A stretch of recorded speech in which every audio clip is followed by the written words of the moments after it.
Hi everyone, जय हिंद।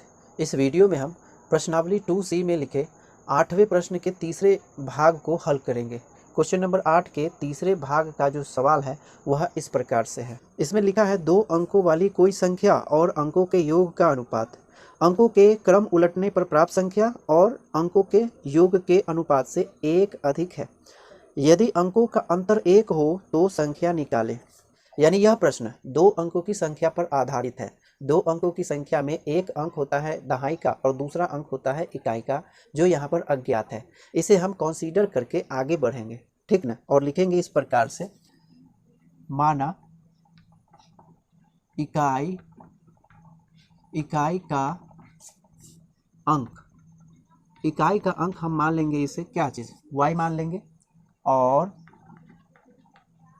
दहाई का अंक, दहाई के अंक को हम x मान लेंगे, ठीक। तो इकाई का अंक हो गया y और दहाई का अंक हो गया x। इसीलिए लिखेंगे संख्या, जो संख्या हमें निकालनी है 2 अंकों की संख्या, जब इकाई का अंक y और दहाई का अंक x हो जाएगा तो इस स्थिति में संख्या को हम इस प्रकार से लिख सकते हैं। जिस संख्या को हम निकालना चाहते हैं वह संख्या हो जाएगी 10x और प्लस y। यानी यह संख्या यानी 2 अंकों की संख्या का प्रारूप है जिस संख्या को हम निकालना चाहते हैं, ठीक। लिखेंगे प्रश्न से। तो यहाँ पर संख्या और अंकों के योग के अनुपात की बात की जा रही है, तो हम इसे भी लिख लेंगे। यहाँ लिखेंगे संख्या, प्रश्न में जो कहा जा रहा है उसे हम लिखेंगे संख्या और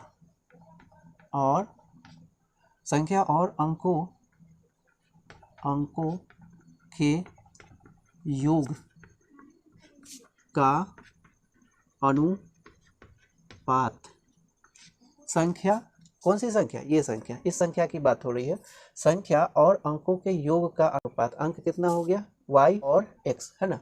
तो संख्या और अंकों के योग का अनुपात, अनुपात समझते हैं ना, हम इसे इस प्रकार से लिख सकते हैं। संख्या कौन सी हो गई 10x और प्लस y, और अनुपात कह रहा है किससे, किसके साथ है इसका अनुपात, अंकों के योग के अनुपात, यानी x प्लस y, ठीक ना। तो ये हो गया संख्या और अंकों के योग का अनुपात, ये संख्या और अंकों के योग का अनुपात हो गया, ठीक। फिर आगे भी कुछ कहा जा रहा है कि अंकों के पलटने से प्राप्त संख्या और अंकों के योग का अनुपात, यानी आगे लिखेंगे तथा, लिखेंगे अंकों के उलटने से बनी संख्या और अंकों के योग का अनुपात, अंकों के योग का अनुपात की बात हो रही है, ठीक ना। तो अंकों के उलटने से बनी संख्या, कौन सी संख्या, देख रहे हैं कि प्रदत्त संख्या ये है 10x प्लस y, और जब अंक उलट जाएंगे, इस संख्या में अंक उलट जाएंगे तो नई संख्या जो बनेगी वो कितनी हो जाएगी, वो हो जाएगी 10y और प्लस में x, ये संख्या हो जाएगी। तो अंकों के उलटने से बनी संख्या ये रही, है ना। और अंकों के योग का अनुपात, अंक कितना है y और x, इन दोनों के योग का अनुपात, यानी x प्लस y बट्टे में। तो ये हो गई अंकों के उलटने से प्राप्त संख्या और अंकों के योग का अनुपात, ठीक ना। तो ये 2 चीज़ है। इन दोनों के विषय में कहा जा रहा है कि ये अनुपात इस अनुपात से 1 अधिक है। संख्या और अंकों के योग का अनुपात जो है ना, अंकों के उलटने से बनी संख्या और अंकों के योग के अनुपात से 1 अधिक है, यानी ये वाला जो अनुपात है इस अनुपात से 1 अधिक है। तो ये दोनों अनुपात तो बराबर नहीं हुए ना, ये ज़्यादा हो गया क्योंकि ये 1 ज़्यादा है इससे, तो ये ज़्यादा हो गया। अब हमें क्या करना है, इन दोनों को बराबर करना है। अब चूंकि ये इस अनुपात से 1 ज़्यादा है ना, तो बराबर करने के लिए क्या करना होगा कि ज़्यादा में से जो ज़्यादा है उसमें से या तो हम 1 घटा दें या फिर जो कम है उसमें 1 जोड़ देते हैं, तो ये दोनों आपस में बराबर हो जाएंगे, ठीक ना। इसे हम इस प्रकार से लिख सकते हैं, संख्या और उसके अंकों के योग का अनुपात ये रहा, और अंकों के उलटने से बनी संख्या ये, और अंकों के योग का अनुपात ये रहा, ये दोनों आपस में बराबर नहीं है, ये अनुपात इससे एक ज़्यादा है, इसीलिए इन दोनों को बराबर करने के लिए या तो ज़्यादा वाले अनुपात में से एक को घटा देंगे या फिर कम वाले अनुपात में एक जोड़ देंगे, ठीक ना।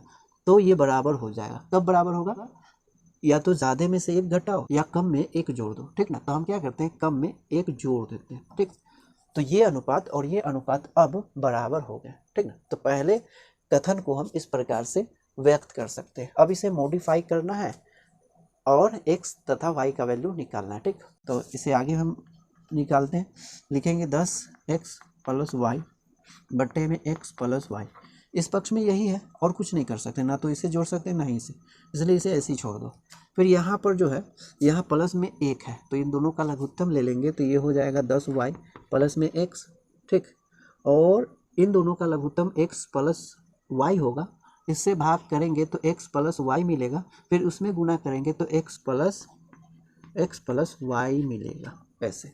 अब बट्टे में क्या रह जाएगा, टोटल के बट्टे में जो लघुत्तम आएगा वो कितना हो जाएगा, एलसीएम, वो हो जाएगा x प्लस वाई, ठीक। तो इस पक्ष में भी हम देख रहे हैं कि इस पक्ष के पूरे बट्टे में x प्लस वाई है और इस पक्ष के पूरे बट्टे में x प्लस वाई है। तो ये दोनों आपस में क्या हो जाएगा, कैंसिल आउट हो जाएगा, ठीक।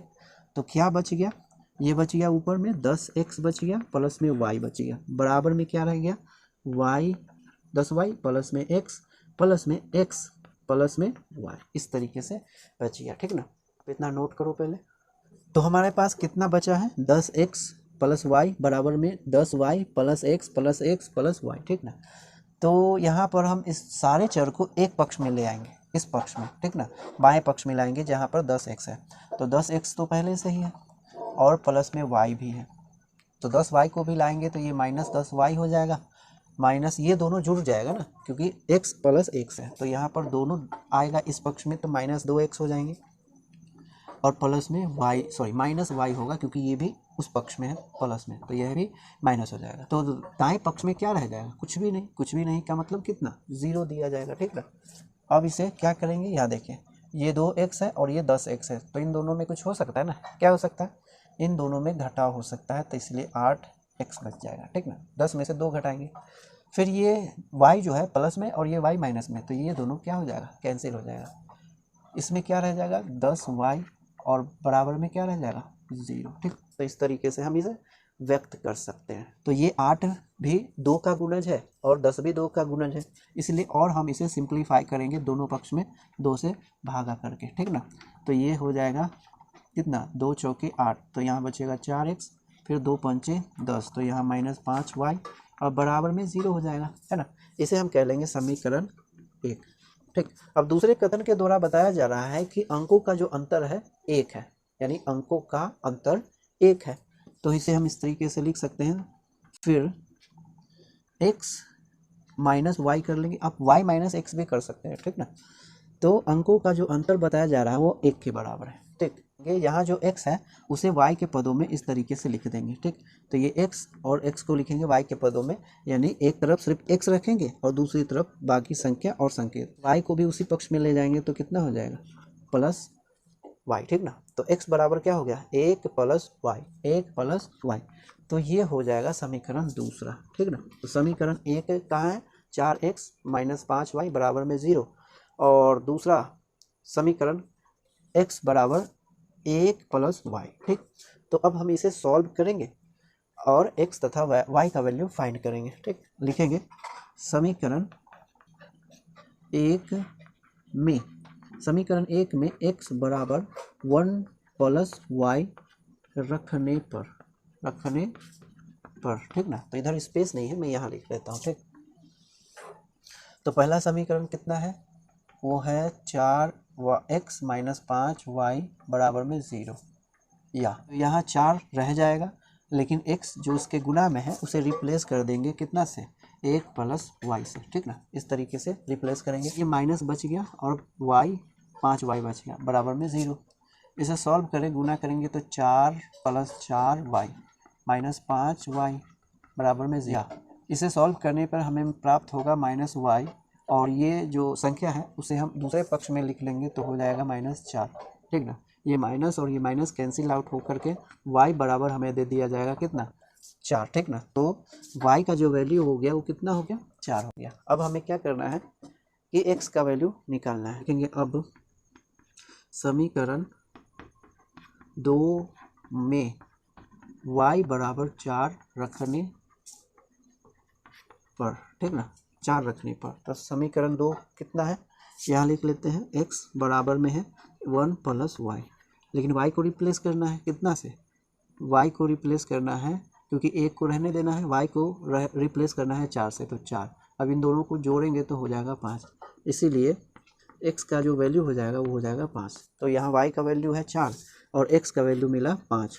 अतः संख्या क्या हो जाएगी, संख्या है 10x और प्लस में y, तो x की जगह पर हम किसे रखेंगे, इस 5 को, यानी इस x को रिप्लेस करेंगे इस 5 से, तो गुने में 5 लिखा जाएगा प्लस, और y को रिप्लेस करना है इस 4 से, तो लिखेंगे 4, ठीक।